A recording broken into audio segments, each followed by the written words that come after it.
ആ മിത്രം ഇന്ന് കൊച്ചിയിൽ വളരെ മോശമായിട്ടാണ് മാധ്യമപ്രവർത്തകരുടെ ചോദിച്ച മാധ്യമങ്ങളെ ആക്ഷേപിക്കുക, അതുപോലെ താങ്കളെ ആക്ഷേപിക്കുക. യഥാർത്ഥത്തിൽ ഒരു ഒരു ഒരു ഉത്തരവാദപ്പെട്ട പദവിയിലിരിക്കുന്ന ആളിന് ചേരുന്നതാണോ? വീട്ടിൽ പോയി ചോദിച്ചാൽ മതി എന്നൊക്കെ തരത്തിലൊക്കെ പ്രതികരിക്കുക എന്നുള്ളത്. ഞാനെപ്പോഴും പറഞ്ഞൊരു കാര്യമുണ്ട്, സുരേഷ് ഗോപി പറയുന്നതിനെ നമ്മൾ സീരിയസ് ആയി എടുക്കരുത്. ഇത് സുരേഷ് ഗോപി പറയുന്നതിനെ സുരേഷ് ഗോപി പോലും സീരിയസ് ആയി എടുക്കുന്നില്ല. സുരേഷ് ഗോപിയുടെ പാർട്ടി പോലും സീരിയസ് ആയി എടുക്കുന്നില്ല. സുരേഷ് ഗോപി ഏത് പാർട്ടിയിലാണെന്നുള്ള കാര്യം സുരേഷ് ഗോപിക്ക് അറിയില്ല. BJPക്ക് സംശയമുണ്ട്. അങ്ങനെ ഒരു വ്യക്തി പറയുന്ന കാര്യത്തിൻ്റെ ഓരോ സൂക്ഷ്മതലങ്ങളും നമ്മൾ വിലയിരുത്തി അതിനെ നമ്മൾ എന്താ പറയുക തൂക്കി നോക്കുന്നതിൽ അർത്ഥമില്ല. പക്ഷേ എനിക്കൊരു അഭ്യർത്ഥനയുണ്ട്.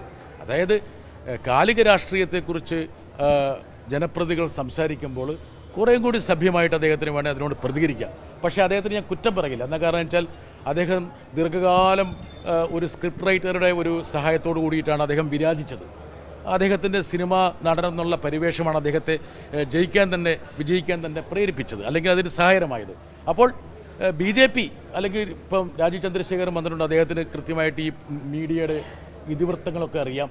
അപ്പോൾ അദ്ദേഹം തന്നെ മുൻകൈ എടുത്തിട്ട് ഈ രാഷ്ട്രീയത്തിലും ഒരു സ്ക്രിപ്റ്റ് റൈറ്ററെ സുരേഷ് ഗോപിക്ക് ഉണ്ടാക്കാൻ വേണ്ടിയിട്ട് അല്ലെങ്കിൽ പ്രദാനം ചെയ്യാൻ വേണ്ടിയിട്ട് ശ്രമിക്കണം. ഇനി നിങ്ങൾ മാധ്യമങ്ങൾ കൂടി വേണമെങ്കിൽ മത്സരിച്ചിട്ട് വേണമെങ്കിൽ അദ്ദേഹത്തിനൊരു സഹായം ചെയ്തു കൊടുക്കാവുന്നതാണ്. കുറേയും കൂടി യുക്തിഭദ്രമായിട്ട് എങ്ങനെയാണ് രാഷ്ട്രീയ ചോദ്യങ്ങളോട് പ്രതികരിക്കുന്നത് എന്നുള്ളത് അദ്ദേഹത്തെ ഒന്ന് ഗൈഡ് ചെയ്യാവുന്നതാണ്.